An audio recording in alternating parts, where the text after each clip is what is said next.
बच्चों 80 सब प्रति मिनट गति का डिक्टेशन। Yes start.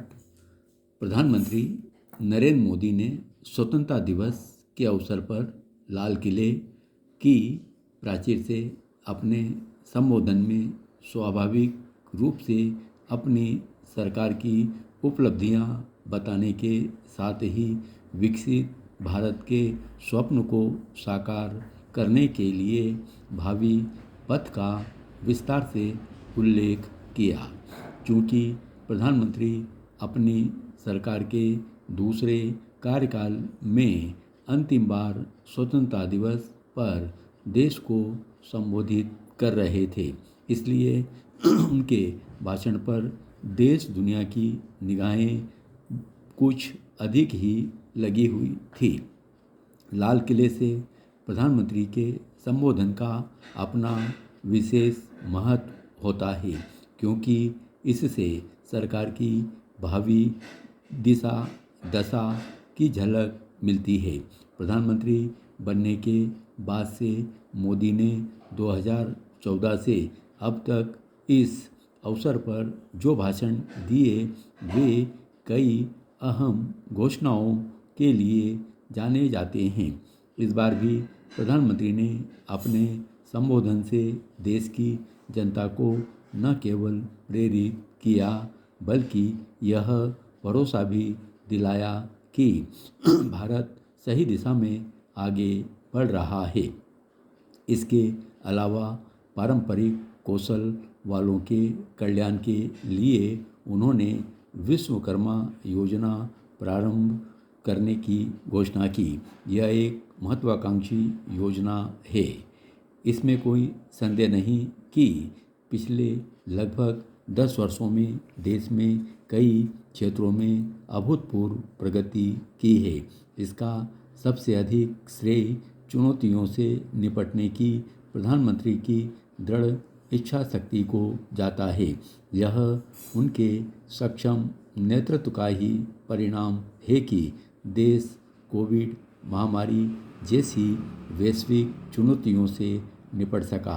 उस कठिन दौर में जब विश्व की तमाम अर्थव्यवस्थाएं चरमरा गई थी, तब देश की अर्थव्यवस्था अपेक्षाकृत संभली रही।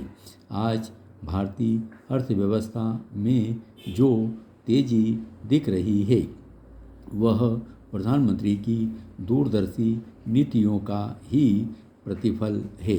अपने संबोधन में उन्होंने देश को यह याद दिलाया कि पिछली सरकारों में किस तरह गरीबों के कल्याण के लिए खर्च किया जाने वाला धन भ्रष्ट तत्वों की जेब में पहुंच जाता था।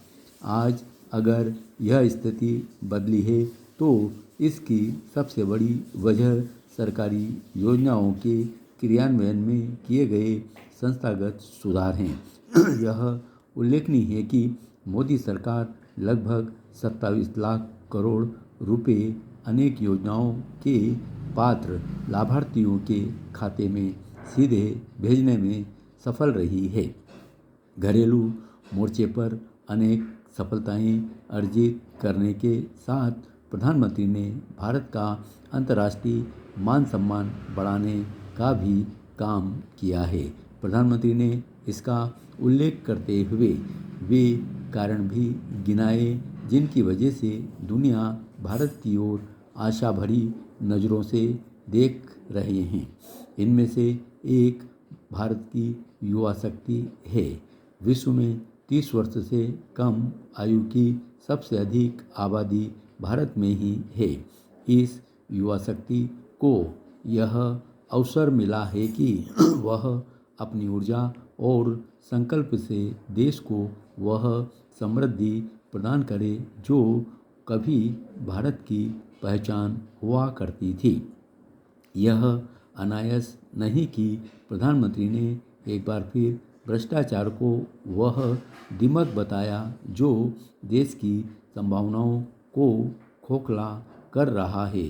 लाल किले की प्राचीर से उन्होंने भ्रष्टाचार को हर कीमत पर जड़ से मिटाने की बात कहकर नए सिरे से साफ कर दिया है कि वह इसे सहन करने को तैयार नहीं। उनका यह संकल्प इसलिए महत्वपूर्ण है क्योंकि निचले स्तर पर भ्रष्टाचार की समस्या जस की तस है। मोदी सरकार ने भ्रष्टाचार में शामिल रसूख वाले तत्वों के खिलाफ किस तरह कार्रवाई तेज की, इसका प्रमाण यह है कि केवल प्रवर्तन निदेशालय मनी लॉन्ड्रिंग रोकथाम कानून के तहत 1 लाख करोड़ रुपए से अधिक की संपत्ति जब्त कर चुका है। इसके बाद भी यह एक यथार्थ है कि नेताओं और नौकरशाहों का एक वर्ग अभी भी भ्रष्टाचार में लिप्त है। उनका यह भ्रष्टाचार देश के विकास में बाधक है। प्रधानमंत्री ने जिस तरह इसे सबसे बड़ी बुराइयों में से एक बताया, उससे यह आसबंदी है कि भ्रष्टाचार को नियंत्रित करने के प्रयास और तेज होंगे। 2047 में स्वतंत्रता के 100 वर्ष पूरे हो जाएंगे। इस लिहाज से अगले 25 वर्षों को अमृतकाल माना जा रहा है। लेकिन प्रधानमंत्री ने भारत को विकसित राष्ट्र बनाने के लिए आने वाले 5 साल सबसे अधिक महत्वपूर्ण बताए हैं।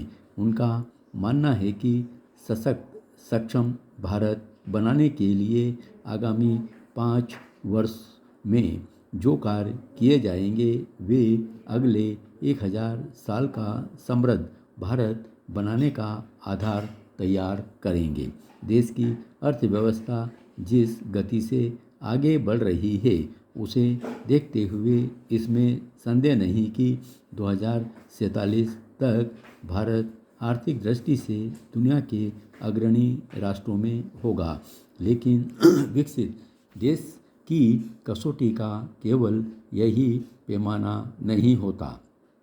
कोई देश विकसित तब बनता है जब वह आर्थिक रूप से संपन्न होने के साथ साथ शिक्षा, स्वास्थ्य, बिजली, पानी और अन्य नागरिक सुविधाओं के जरिए अपने लोगों को सुगम जीवन की अनुभूति भी कराए। नागरिक एवं बुनियादी सेवाओं के ढांचे को विश्व स्तरीय बनाने के लिए बड़े पैमाने पर निवेश के साथ साथ राज्यों के शासन प्रशासन को हर स्तर पर इच्छा शक्ति भी दिखानी होगी।